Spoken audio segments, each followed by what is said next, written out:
Okay बच्चों, next topic is your torque on a dipole in a uniform external electric field. Okay, uniform external electric field में torque की value क्या होगी ये हम find out करेंगे। And next topic is continuous charge distribution. ये दो टॉपिक हम इस वीडियो में कवर करने वाले हैं। ओके, देखिए torque on a dipole in a uniform external field, इसमें क्या होता है, ये आपको गिवन है यूनिफॉर्म एक्सटर्नल इलेक्ट्रिक फील्ड। ठीक है, यूनिफॉर्म फील्ड का मतलब है फील्ड लाइंस, इसमें जो फील्ड लाइंस हैं वो एक दूसरे के पैरेलल होंगी एंड इक्वी डिस्टेंस होंगी। ओके, इस यूनिफॉर्म फील्ड में हमने एक डाइपोल रखा है। Okay, this is negative charge and this is positive charge. Okay, and distance of the dipole is 2a, dipole का डिस्टेंस है 2a। ओके, अब ये डाइपोल मोमेंट की डायरेक्शन है वो इस डायरेक्शन में होगी। ठीक है, मीन्स पी का जो डायरेक्शन होगा वो ये है, और ई के लिए इलेक्ट्रिक फील्ड के लिए डायरेक्शन ये होगी। Okay, so electric field and P के बीच में जो एंगल होगा that is theta.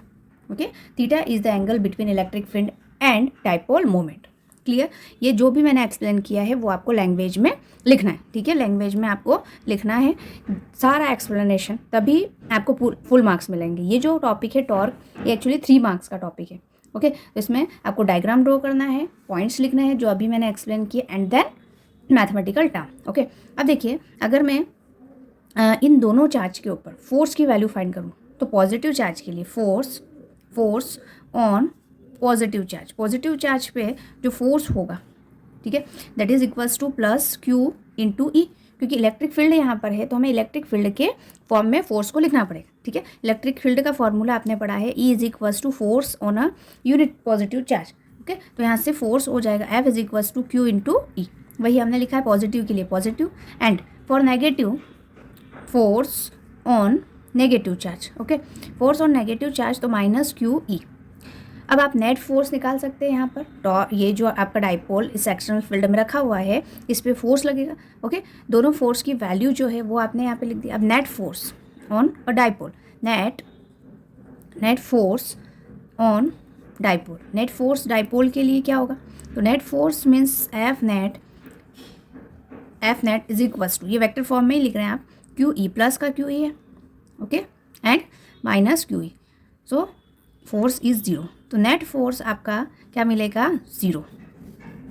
Okay, net force 0 है, इसका मतलब यहाँ पर ट्रांसलेशनल मोशन नहीं होगा, ट्रांसलेशनल मोशन जो है वो नहीं होगा। ओके, ट्रांसलेशनल मोशन नहीं होगा, इसका मतलब बॉडी ना तो आगे पीछे ऊपर नीचे कहीं पर भी मूव नहीं कर पाएगी। ओके, अब देखो अगर नेट फोर्स 0 है और टॉर्क या कोई भी बॉडी थीटा एंगल पे रखी हुई है, ओके, तो क्या होगा उसमें प्रोड्यूस रोटेशनल मोशन। ओके, ये जो चार्ज हैं, दो चार्जेस हैं, ये दोनों सेम लाइन ऑफ एक्शन पे नहीं है। ठीक है, this two charges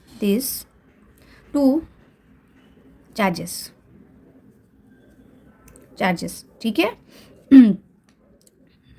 do not lie on the line of action, ये लाइन ऑफ एक्शन पे नहीं है, इसका मतलब यहाँ पे क्या प्रोड्यूस होगा, rotational motion. Okay, rotational motion, और रोटेशनल मोशन के लिए हमें क्या चाहिए, टॉर्क। ओके, तो जो टॉर्क प्रोड्यूस होगा उसकी वैल्यू जो होगी, टॉर्क इज इक्वल्स टू होता है फोर्स इंटू परपेंडिकुलर डिस्टेंस, तो फोर्स तो आपका यहाँ हो जाएगा, देखो फोर्स ऑन पॉजिटिव और नेगेटिव चार्ज पे, दोनों में से एक चार्ज पे फोर्स आप लेंगे यहाँ पर। ओके, पॉजिटिव के लिए ही लेंगे ताकि आपकी इजीली कैलकुलेशन हो जाए, क्यू ई, और परपेंडिकुलर डिस्टेंस आप यहाँ पे फाइंड करोगे। ठीक है, तो ये जो परपेंडिकुलर डिस्टेंस अभी मैं यहाँ पे, ये जो है ये लाइन, ये क्या है, परपेंडिकुलर डिस्टेंस, क्योंकि थीटा के सामने हमेशा परपेंडिकुलर। अब इस लेंथ को फाइंड करने के लिए हमें इस ट्राइंगल में साइन थीटा का यूज़ करना पड़ेगा। ओके, साइन थीटा अगर आप इस ट्राइंगल में यूज़ करेंगे तो sine theta is equal to perpendicular upon base, और बेस कितना है आपका 2a, परपेंडिकुलर अपॉन बेस, तो जो परपेंडिकुलर हुआ है वो आपका 2a साइन थीटा हो जाएगा, तो जो परपेंडिकुलर डिस्टेंस है वो आपकी हो जाएगी 2a sine theta. Okay, so torque will be equal to, अब इससे थोड़ा सा रीअरेंज करेंगे तो 2a को इधर ले आएंगे, 2a इंटू क्यू इंटू ई साइन थीटा।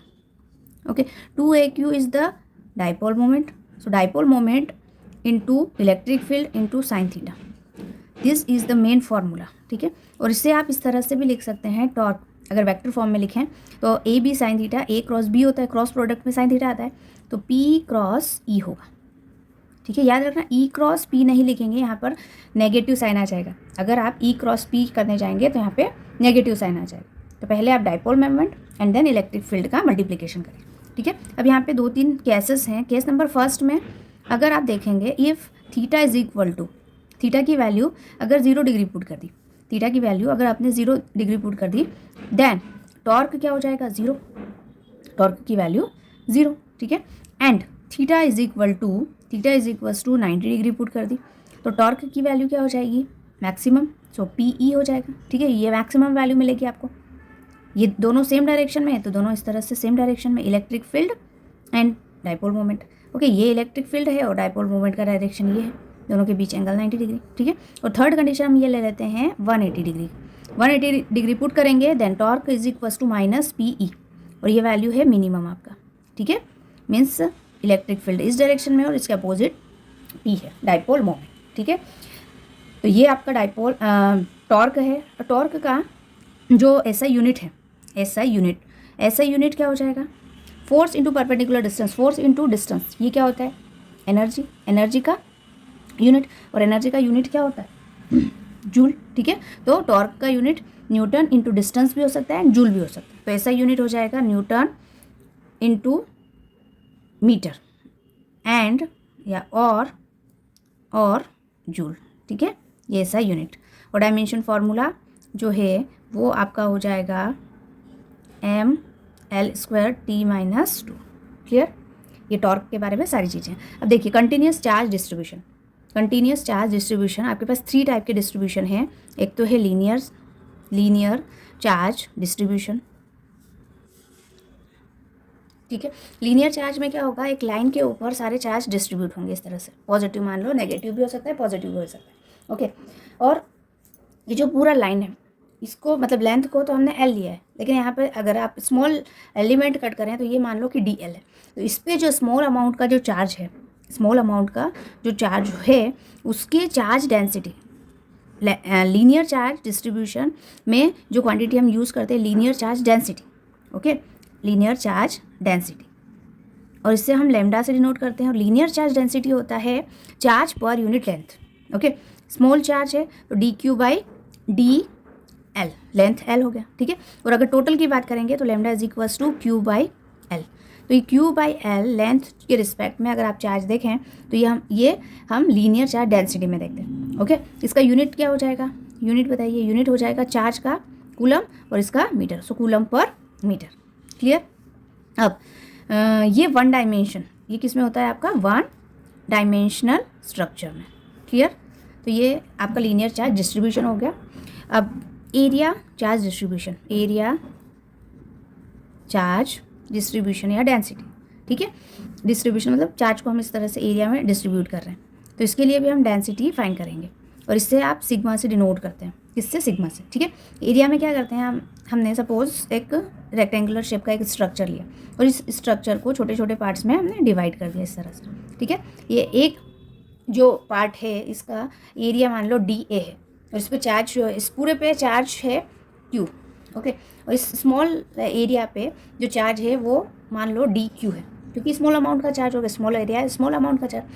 तो जो एरिया चार्ज डिस्ट्रीब्यूशन है वो एरिया पे चार्ज का डिस्ट्रीब्यूशन है पर यूनिट एरिया। ठीक है, इसका मतलब sigma is equal to DQ/DA। ठीक है, ये वाला फॉर्मूला हम कब यूज़ करेंगे, जब चार्ज का डिस्ट्रीब्यूशन जो है वो अनइक्वल हो।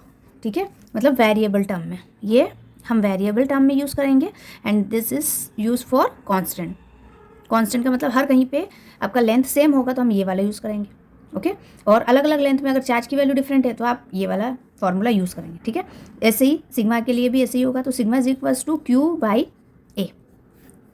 ये आपका आ गया एरियल चार्ज डेंसिटी या डिस्ट्रीब्यूशन।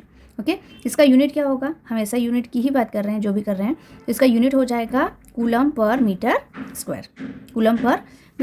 ठीक है, 9, and this is for 2 dimension structure, जिसमें लेंथ ब्रेथ ये सब है। ठीक है, अब आपका थर्ड आता है वॉल्यूम चार्ज डिस्ट्रीब्यूशन।